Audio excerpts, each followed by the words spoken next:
The modern age of information management has spread to almost every corner of the business world, and the food manufacturing floor is no exception.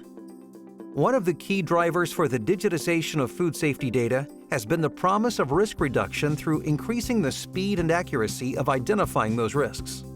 There are 5 environmental testing KPIs that are essential for food manufacturers and processors to have at their fingertips. By monitoring these metrics, companies can improve visibility into overall program performance and keep a pulse on risk management. Let's start with testing volume. The absence of evidence is not evidence of absence. An indicator of a food safety program's health is testing volume. The more places that testing occurs, and the more issues that are uncovered, the more a food safety program can be viewed as being complete. Quickly identifying and reacting to instances of low testing volume can reduce risk of both non-compliance and non-conformance. While increasing testing volume can cause a direct cost to the business, the offset cost savings of risk avoidance is far more significant. The desired performance outcomes are realized through reducing the costs of quarantining food lots, scrap and waste, rework, unplanned sanitation, and ultimately food recalls. The next KPI we'll look at is percent coverage of sampling program. Increasing the volume of testing is not enough. Food Safety Modernization Act legislation requires that test locations be randomized to ensure that the same testing in a few locations is not continuously repeated to drive a desired result. But randomization is also not enough. The best performing food safety teams realize that in any given time period, it is important to make sure the highest percentage of test locations possible are actually tested. This requires digitization to apply the math and logic necessary to achieve this result. The third KPI to consider is percent failure and positive rates. It is important to immediately launch corrective actions when there is a confirmed pathogen positive or an indicator test failure.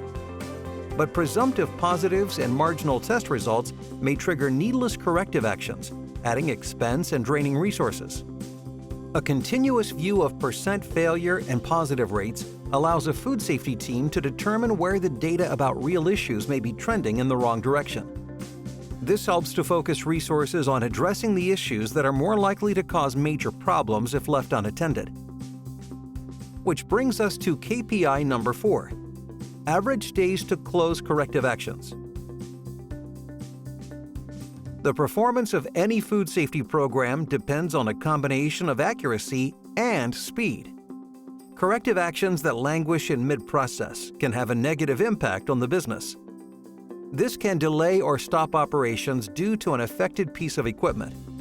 It can keep a production line from being restarted, ultimately delaying the delivery of ingredients and food products to the customer.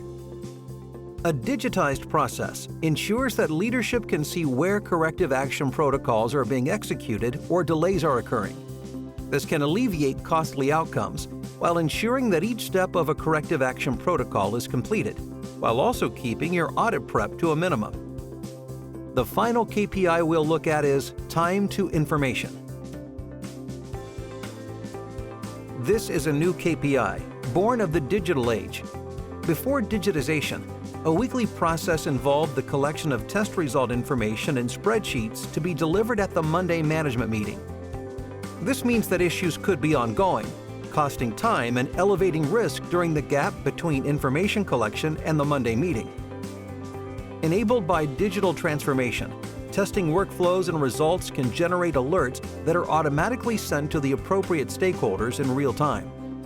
This accelerates time to information, resulting in a proactive rather than reactive outcome that measurably reduces risk. Neogen Analytics delivers always-on access to your top 5 testing KPIs from any browser-enabled device. To learn more, visit us at neogen.com/neogen-analytics.